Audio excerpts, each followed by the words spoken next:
Erokamano nyakwara mogi kuom ketera mogi TV mbakoromo iwacha wacha odichieng' mar 12 dwe mar 8 2026 nyakwara mogi odichieng' ma piny Kenya ochake twak mar ng'iyo ni to ka ji wuok e 2030 piny Kenya winjo bed ni chalo nade. Twak mosechakore sani nyakwara mogi e kar romo mar KICC Nairobi ka oganda mawuok e gwenge duto mapacho ka e counties duto 47 nyakwara mogi oyuoro mar lalruok mar neno ni oketo kenge makare mag chwalo piny Kenya e weche mag dongruok kaka owinjore. Gin weche modani waluni chakre sani nyaka ang' rom sa 7 mar odiechieng' kama bende weche dhi bedo mathoth ahinya. Nyakwara mogi jotelo mopogore opogore mag piny Kenya kaachiel kod jochiw sire weche mag dongruok bende nitiere kanyo kendo gibiro medo golo pachgi gi jopiny e weche mag neno ni piny Kenya ogondamo e weche mag dongruok. Erokamano nyakwara mogi kuom ketera mogi TV nyinga en George Bati biro bedo koda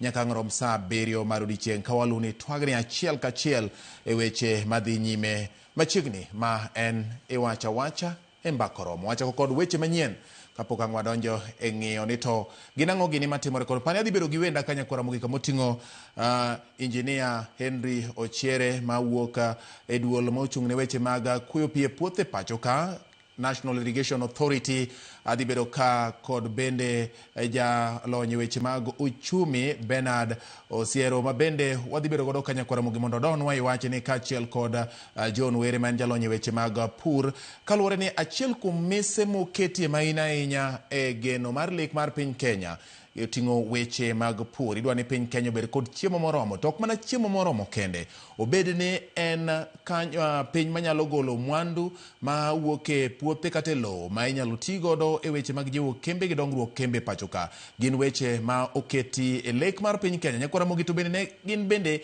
moko kuom gigo mano mise e lek mar 2030. Omiyo kamoro amora ma intie ma en Twak kaachiel kod chenro moko winjo bed ni bai mondo ing'e adieri mar wach ni to gik moko dhi bedo machalo nade machiegni.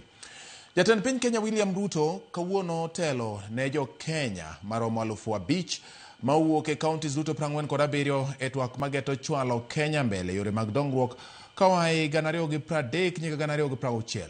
Nyakwara mogi ni mondo wadhi ane achiel kachiel nyaka e kar romo mar KICC buore Nairobi mondo wawinjane kaka wechegi dhi nyime gi sani. Staying focused on long-term goals, managing emotions under stress, exercising self-discipline, and adapting to change. Strengthening these abilities can raise productivity, growth, and employment.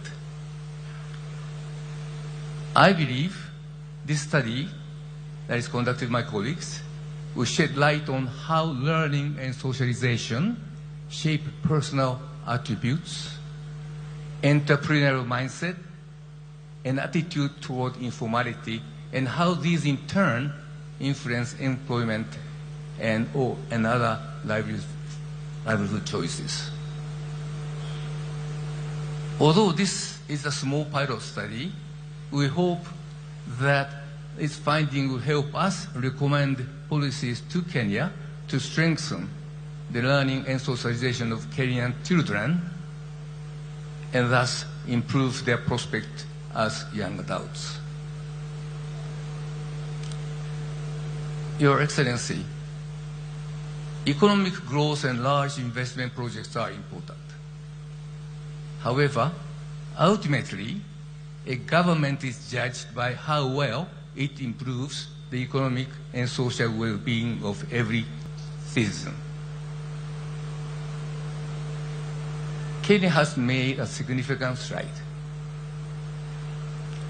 In the last 20 years, average household income per person increased from $2.24 to $3.50 per day.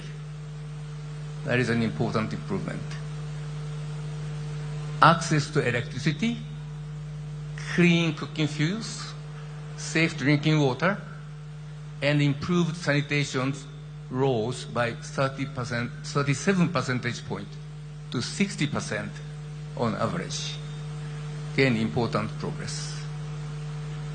The share of children not stunted improved from 70 to 80%. These are important progress. Yet, frankly, for a country of Kenya's stature, this record is disappointing.